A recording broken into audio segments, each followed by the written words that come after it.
ಬಾಂಗ್ಲಾದಲ್ಲಿ ಹಿಂದೂಗಳ ಮೇಲೆ ಆಗ್ತಾ ಇರುವಂತಹ ದೌರ್ಜನ್ಯವನ್ನು ಖಂಡಿಸಿ ಇವತ್ತು ಕರ್ನಾಟಕದಲ್ಲಿ ಪ್ರತಿಭಟನೆಗಳಾಗಿದೆ. ಬೆಂಗಳೂರು ಮತ್ತು ಮಂಗಳೂರಲ್ಲಿ ಬೃಹತ್ ಪ್ರತಿಭಟನೆಯಾಗಿದೆ. ಹಿಂದೂ ಹಿತರಕ್ಷಣಾ ವೇದಿಕೆಯಿಂದ ಈ ಪ್ರತಿಭಟನೆ ನಡೆದಿದೆ. ಪ್ರತಿಭಟನೆಯಲ್ಲಿ ಸಾವಿರಾರು ಜನ ಭಾಗಿಯಾಗಿದ್ದಾರೆ. ಪ್ರತಿಭಟನಾ ಸಮಾವೇಶಕ್ಕೂ ಮುನ್ನ ಮಂಗಳೂರಲ್ಲಿ ಬೃಹತ್ ಕಾಲ್ನಡಿಗೆ ಜಾಥಾ ಕೂಡ ನಡೆಯಿತು.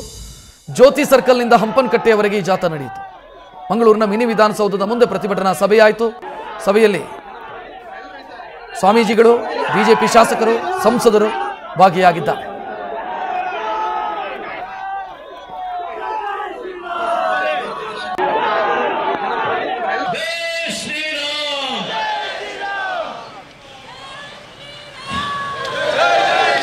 ಬಾಂಗ್ಲಾದೇಶದಲ್ಲಿ ನಡೆಯುತ್ತಿರುವ ರಕ್ಷಿಸಿ ರಕ್ಷಿಸಿ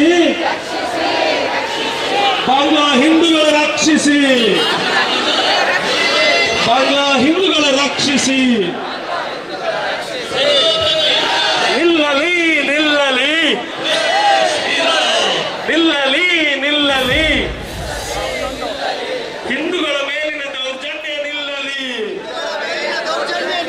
ಹಿಂದೂಗಳ ಮೇಲಿನ ದೌರ್ಜನ್ಯ. ಬಾಂಗ್ಲಾದೇಶದಲ್ಲಿ ಹಿಂದೂಗಳ ಮೇಲೆ ಆಗ್ತಾ ಇರುವಂತಹ ದೌರ್ಜನ್ಯವನ್ನು ಖಂಡಿಸಿ ಇವತ್ತು ಕರ್ನಾಟಕದ ಎರಡು ಕಡೆ ಪ್ರತಿಭಟನೆಯಾಗಿದೆ. ಒಂದು ದಕ್ಷಿಣ ಕನ್ನಡ ಜಿಲ್ಲೆಯ ಮಂಗಳೂರು ಮತ್ತು ರಾಜಧಾನಿ ಬೆಂಗಳೂರು ಎರಡೂ ಕಡೆಯೂ ಕೂಡ ಪ್ರತಿಭಟನೆಯಾಗಿದೆ.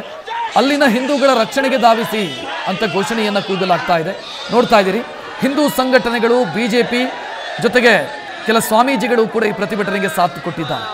ಬಾಂಗ್ಲಾದೇಶದಲ್ಲಿ ಅಲ್ಲಿನ ಅಲ್ಪಸಂಖ್ಯಾತ ಹಿಂದೂಗಳನ್ನು ಟಾರ್ಗೆಟ್ ಮಾಡಿ ದೌರ್ಜನ್ಯ ಎಸಗಲಾಗ್ತಾ ಇದೆ. ಅಲ್ಲಿನ ಇಸ್ಕಾನ್ ಸಂಸ್ಥೆಯನ್ನು ವಿನಾಕಾರಣ ಟಾರ್ಗೆಟ್ ಮಾಡಲಾಗ್ತಾ ಇದೆ. ಇಸ್ಕಾನ್ ಸಂಸ್ಥೆಯ ಸ್ವಾಮೀಜಿಗಳ ಮೇಲೆ ಕೇಸನ್ನ ಕೂಡ ದಾಖಲಿಸಿ ಜೈಲಿಗೆ ಹಾಕಲಾಗಿದೆ. ಅಲ್ಲಿನ ಅಲ್ಪಸಂಖ್ಯಾತ ಸಮುದಾಯ ಅಸಹಾಯಕವಾಗಿದೆ.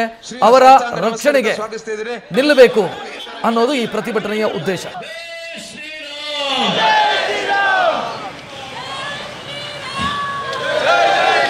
ಬಾಂಗ್ಲಾದೇಶದಲ್ಲಿ